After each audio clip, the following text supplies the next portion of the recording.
Hi friends, welcome to our channel. இன்றைக்கி இந்த வீடியோவில் நம்ம இந்த கத்திரிக்காய் அறுவடை தான் பார்க்க போகிறோம். கை ஃபுல்லும் உள்ளங்கை ஃபுல்லுமே மூடிடுச்சு, அந்த அளவுக்கு இருக்குது பாருங்கள். இந்த கத்திரிக்காய் எவ்வளோ பெருசாக இருக்குன்னு. ஓகே, வாங்க நம்ம வீடியோக்குள்ளே போகலாம். அதுக்கு முன்னாடி நம்ம சேனலை சப்ஸ்கிரைப் பண்ணிக்கோங்க. இங்கே பாருங்கள், இது வந்து வெள்ளை கத்திரிக்காய். அடுத்த கத்திரிக்காய் வந்து காய்ச்சிருச்சு. முன்னாடி ஒரு கத்திரிக்காய் இருந்துச்சு, இப்போ அடுத்த கத்திரிக்காய் காய்ச்சிருக்கு.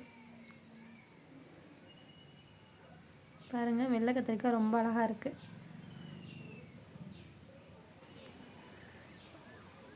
இது ஒரு பிஞ்சு கீழே இறங்கியிருக்கு. இது ஒரு செடி. இது வந்து பார்த்திங்கன்னா பச்சை கலர் கத்திரிக்காய். இது பாருங்கள், இது நம்ம வீட்டு கம்பு செடி, நல்லா அழகாக இருக்குது. இது அடுத்த கத்திரிக்காய் பிஞ்சு. இப்போ தான் குட்டியாக வருது, இனிமேல் தான் கீழே இறங்கி வரும் நிறையா பெருசாக.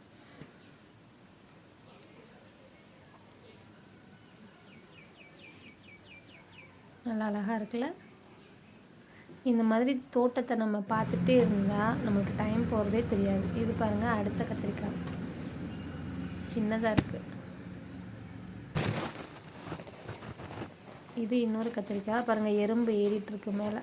எறும்பு அவங்க வேலையை பார்த்துட்ருக்காங்க, நம்ம வேலையை பார்ப்போம். இந்த இருக்காங்க பாருங்கள், இதுதான் நம்ம தேடி வந்து அந்த பெரிய கத்திரிக்காய். வாங்க அறுவடை பண்ணிடலாம்.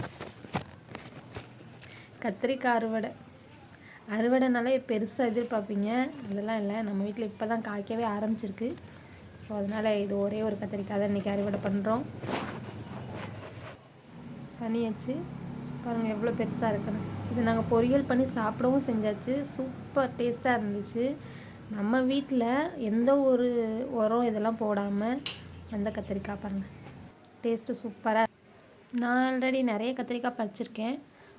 அதெல்லாம் பார்த்திங்கன்னா சின்ன சின்னதாக தான் இருந்துச்சு. இதுதான் நல்லா பெருசாக வந்துருந்துச்சு. கலரும் பார்த்திங்கன்னா பச்சை கலரில் இருக்குது. ஓகே ஃப்ரெண்ட்ஸ், இந்த வீடியோ உங்களுக்கு பிடிச்சிருந்தா லைக் பண்ணுங்கள், ஷேர் பண்ணுங்கள் அண்ட் கமெண்ட் பண்ணுங்கள். மறந்துடாமல் நம்ம சேனலை சப்ஸ்கிரைப் பண்ணி வச்சுக்கோங்க. Bye friends.